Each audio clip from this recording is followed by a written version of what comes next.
Mirabelle restaurant is a dream, still waiting to come true. The reopening has been postponed twice. The dining room has been flooded. And its owner, Marco Pierre White, hates the garden furniture. Oh, they're disgusting. Hey, don't get that on camera. His greengrocers shopped for perfect vegetables. You just wasted my time taking me down to see that. Hey? But didn't get the commission to supply the Mirabelle with fruit and veg. Well, that's something you should take up with Charlie, not me. Well, they said it's your decision, Marco. Well, I don't know what I've done to deserve that. Marco is a hard man to please. Don't impose yourself on me and my establishment, especially when the camera's on us. I think we should learn to be discreet, my friends. I think we should leave the establishment now. Right, that's that then.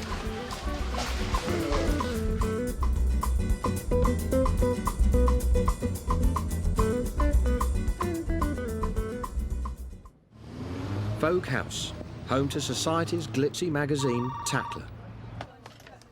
Hello, Tatler, editor's office. Marco doesn't use public relations people. Instead, he suggested to Tatler that their spring party should be combined with the Mirabelle's launch. Brilliant. But he's only given them a week's notice to put their society connections into action. 500 invitations have yet to be printed, and the staff know they'll be pushed to get them out in time. We're tight, but I'm hoping that people will think that because we've sent them out so late, it's because we're terribly trendy, which is in fact the case, I'm sure. So, and it's on a Wednesday night, which is usually a good night for a party. So we probably have Lady Elizabeth Anson's address. We definitely have that. Donatella Flick, Tanya Briers, Björk, we're going to have to go to her record company for that. Egon Rone will have the press. We have a press list, that's fine. I noticed Sister Wendy's on the list, and I think Marco told me when I spoke to him earlier that she's a client of his. Just the thought of Sister Wendy going to one of Marco's restaurants, but I'm sure she does. She has to be, she's got the teeth, certainly, for that. Another rumour is that Liz Hurley is coming. It's reached editor Jane Proctor. When it comes to celebrities, you can never really be sure who'll come, even if they're very good friends of yours. I mean, someone like Elizabeth Hurley, if she's still in London, will definitely come. But if she's gone back to New York where she's filming, we can't make her Concord in for, you know, for a party. As the reopening draws nearer, the restaurant is still looking far from finished. It's getting tense. Yeah, Marco's answer is very simple. Sue the bastards. They've got an obligation, they've taken our money. We want the machine in. End of story. I'll do all this by you this afternoon. Marco's partner, Jimmy LaHood, is the man who knows exactly what Marco will or won't accept. Why do I want these ugly things? For Christ's sake. Excuse me, Jimmy. This candle, it's a horrendous looking piece of something or another. Having a garden sets the Mirabelle apart from other London restaurants. Ripen, so you can, Marco has chosen the minimalist landscape architect Jonathan Bell to create his new garden and given him £70,000 to do the shopping. We're creatures of comfort. Jonathan's been searching the country for perfect plants. Ancient fig, grapevines, mimosas and lavender. He wants something simple and contemporary. And I was going to put mimosas there as well, but I think that's probably, there'll be parasols instead. It's very clean, very, it is, isn't it? It's very structured. Yeah, have a look. Yeah, I do. It's nice design, lovely design. It's very sort of contemporary, isn't it? Thank you. Yeah. What do you look for, though, when you're actually shopping for plants? The fact they're still alive. Why have you chosen these? They will obscure the office block round the side. Why aren't you designing a flower garden? Well, I mean, to begin with, because Marco said he hated flowers. Or in so many words. Jonathan's having trouble getting a decision from Marco about the garden furniture. Marco has already rejected 4 of his samples.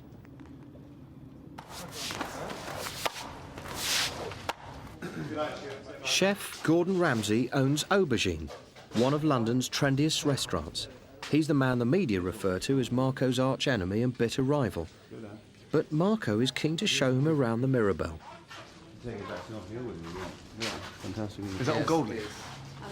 Silver leaf. It's aluminium, but it looks like silver goes yellow, unfortunately. £5,500 worth of aluminium and gold leaf is being applied to the Mirabelle ceilings. They've only got about 500 packets to go. Watch it, boy. You're on camera going, you're not in Tesco's now. Put a sensor at the door, Marco. Oh, yeah. Yeah, this is lovely. What I want these wrapped in leather. Not covering the glass. No, just wrap the wood in leather. It's beautiful. Very nice.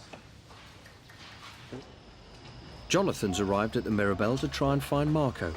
He urgently needs to discuss the lack of garden furniture.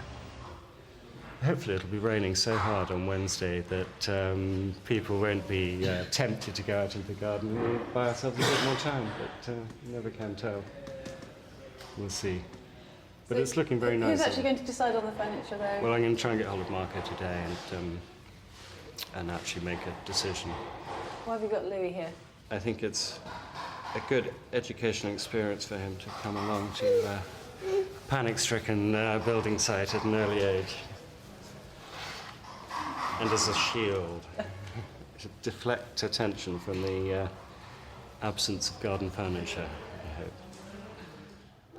Marco wasn't around to talk about furniture, but he was the next day to talk about lavender. Johnny's missed the point, hasn't he? He didn't like it. I mean, look at it, it looks terrible. It really does look terrible. Instant mature garden. These will look brilliant next year, but they're not going to look too good this year. So we want them to change. We want mature, a ready-made garden, as opposed to one that's going to grow nicely. Marco didn't like Jonathan's mimosas either. You know, be it this afternoon or tomorrow morning.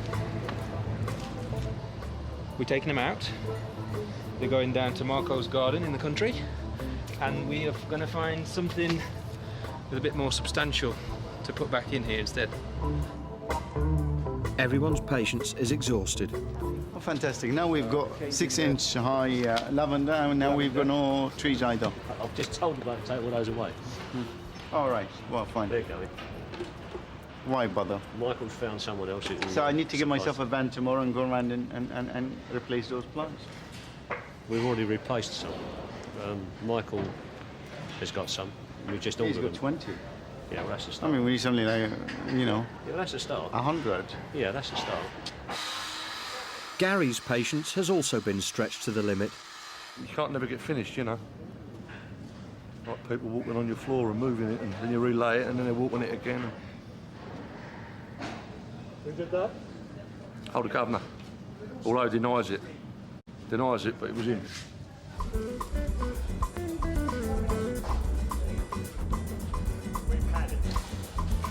Mixed up.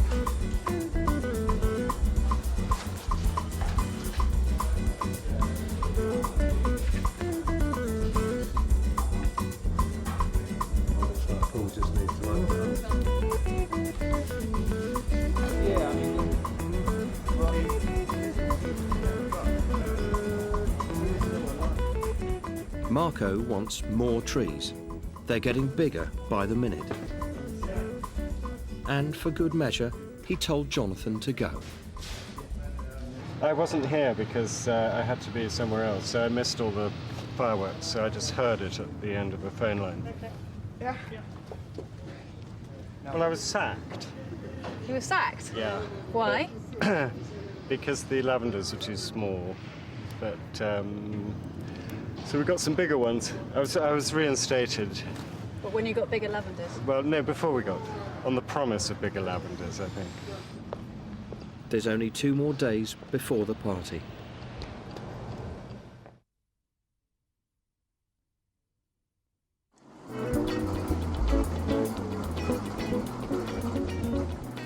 Now the trees for Marco's new garden are getting even bigger. Marco has told Jonathan he wants Christmas trees. But the new Christmas tree is so big it won't fit through the Mirabelle's narrow entrance. I am a bit disappointed. We've organised this for a very long time. I would have liked the handover, to be quite honest, in 24 hours beforehand, 36 hours, so I can go around with my staff and do the briefing. it sounds like it's going to be the same as any other opening. At 6 o'clock before the clients coming in, we're just hanging and fixing the very last, you know, whatever.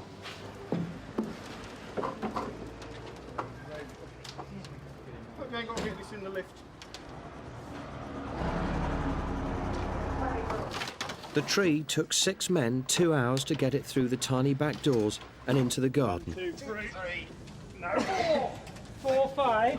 Okay, lash it on there. Hang on, we don't want this one. Ready? 1, 2, 3.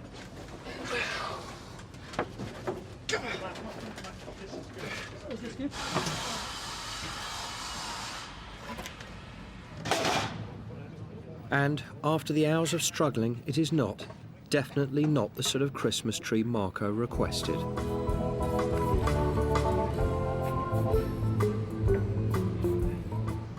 Well, now we got to get a whole load more Christmas trees. And this is not Christmas tree. If you look at it for long enough, you'll find it's the right tree. Oh, that's the key. That's all. Yeah, that's the key. That's the key. Stare at it. Don't move. How many Christmas trees have you got to get? Depends how big they are. We'll start off with 12. And what time of year is it? it's April, end of April. Yeah, it's a bit of a problem. It's like it's a sort of it's a test. An initiative test. An initiative test, yeah. So this tree will not be taken out again. This tree will be no, it won't be taken out. It'll be chopped in half, very much. Or maybe we could just leave an axe lying around and maybe it would go in the night or something. But I've never seen so many plants in a garden in my life. Do you like it? It's lost the purity of design that it possibly once had. But, not so to how worry. do you feel? Fine. Tired. But I'm sure everyone else is as well. But the garden is the bugbear at the moment, I think.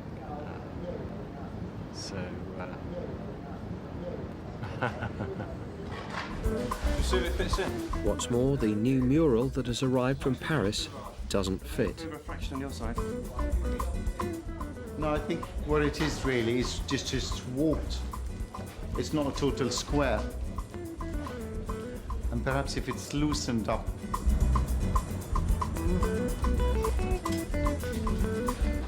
Well, I think since I think there should be a very small line down the middle. I think they should be brought in together, and then what we do, either side is equal. Yeah. About an inch in the middle of it? Yeah, about an inch. 2 inches.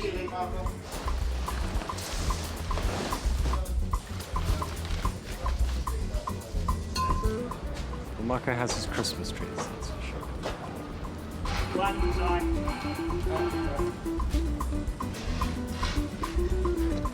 Anybody thinks this thing do me, it's not, okay?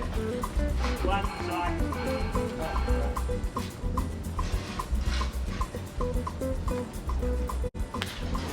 The morning of the party, and the mural has to be cut down and re-stretched. Marco has changed his mind about the chairs for the Pine Room. He's asked the designer Donald to take them away and recover them. So what do you want the lace change to then? I don't know, I'll think about it. Right. Excuse me? So, no chairs for the opening. This fabric, he wants to change that colour of the chair legs. He wants them darker. He wants red leather on the seats to match the red leather floor. And I think it'd be too much if we do that, but he wants to change it. He's not going to change his mind, so we've got to arrange that now. Down. Okay. Right. And we're putting it down this way. Okay, thank you very Excellent. It's all yours, Pierre. The artist, Pierre Letin, has arrived to repaint his mural. One inside, one this side. Thank you. I want to hear the sound of the hoovers going.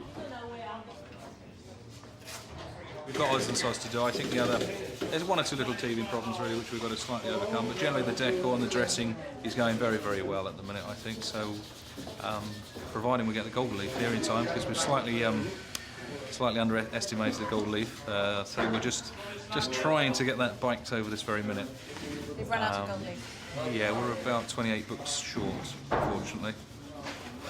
So this little area here in the basement will go right to the wire. 3 hours. We'll be out here at 6 o'clock. How are you feeling? Tired. Long day, long night.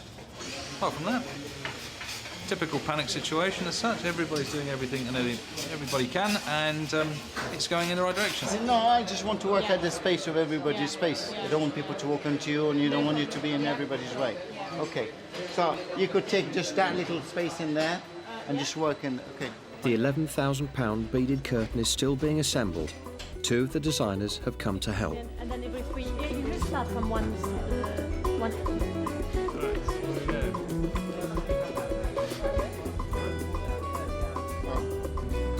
A limited edition.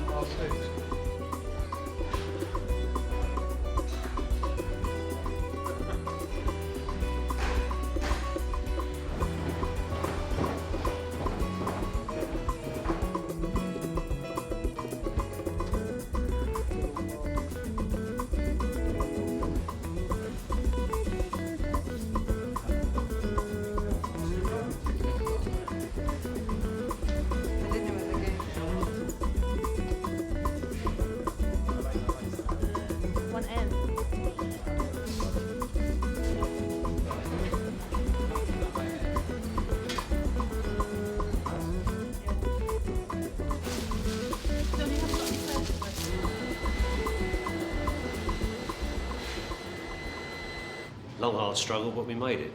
And I think, you know, we always knew we would. Yeah, been a good team all the way around. Everyone's busted a gut, taken on board all the changes, all the amendments, all the frustrations, all the little things that occur. But that's, you know, it's part and parcel of the job. But everyone's worked really well together. Are you going to the party tonight? No. Why not? We're not invited. I think it's a bit stupid. I think we should be. If you've worked here and you've done this much work on the job, and the end result is down to all of us, and then we're not getting invited. So. We're not good enough to dine on their tables, are we? Cav and Gary, the French polishers, pack up. Miraculously, everything seems to be finished. Excuse me, years? May never see a trouble you've seen on calls. Or even calls.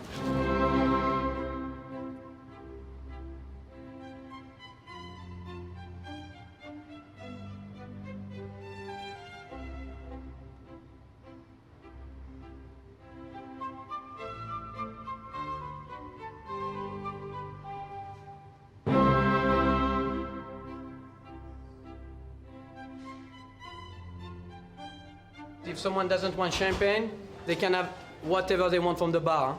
No charge, free. Except cigarettes. If they want gin and tonic, fine. If they want a glass of water, fine. The hostess for the evening is Tatler editor Jane Proctor. She's due any minute. The acceptance list is really rather sensational, and I think that it should be a rather splendid evening. Who are you particularly looking forward to showing up with? Well, I've never met Mickey Rourke, so I'm quite looking forward to that. And also Kevin Spacey, Liv Tyler. Lots of friends are coming. Hugh Grant's coming. Should be good. There's a rumour going around that Marco might not be at his party. I'll kill him. We are ready. It's amazing. Eh? When I will go, it was a big mess, now it's fine actually. What do you think? It's amazing. It's an amazing restaurant.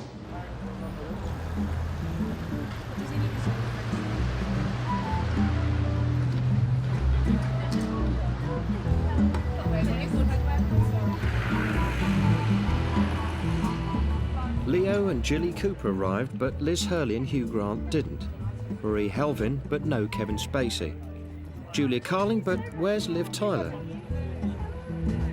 Lulu, but neither Bjork nor Mickey Rourke. Thank God for Lord Blandford.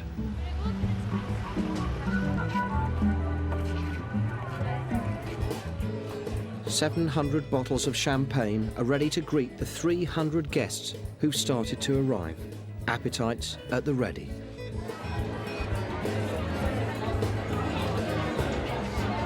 Something is weird. You come to a restaurant opening, but there are no chairs, there are no tables. And no food. I came because it said Marco Pierre White, but I haven't seen any food yet. Well, I've had one thing, one tiny little thing. There's no food here and there are no tables, and there's only sort of dog biscuits and old fingers on trays. So I'm going out to eat at somebody else's restaurant. I do find it strange there's so little food, really, because we were expecting. I haven't got anything in the fridge, and so we'll have to go to McDonald's on the way home. Which is a bit of a shame. No way. Where is Marco? Who's Marco? Marco, I don't know. I locked him in a cupboard. He was misbehaving. Yeah, I'm not quite sure what it's all about. I must admit, I was aiming for the food and the drink, and that's it.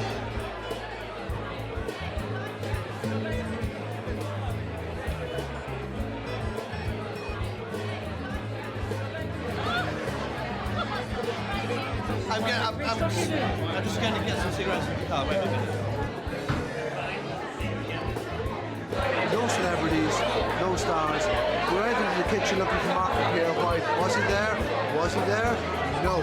Mark was out for the night, and if you open a restaurant, where should you be? In the kitchen. He's not there. Bang. Well, I can't wait until they have the tables and chairs in there. Sadly, the food never showed up, and by 9 o'clock, most of the guests had left in search of restaurants serving food.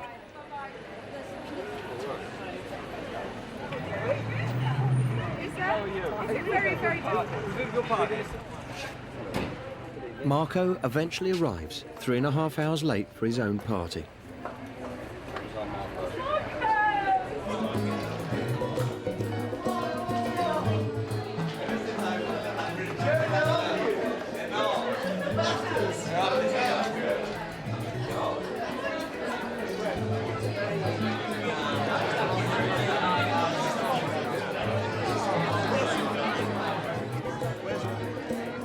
His hostess, Jane, puts on a brave face for the cameras.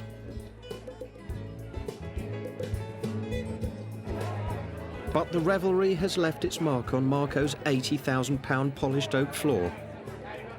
The £11,000 bead curtain has also suffered, but not as badly as the £19,000 red leather floor from America.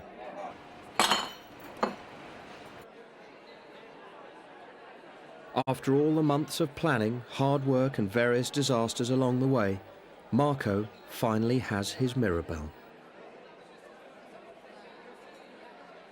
But Marco's real test is yet to come. In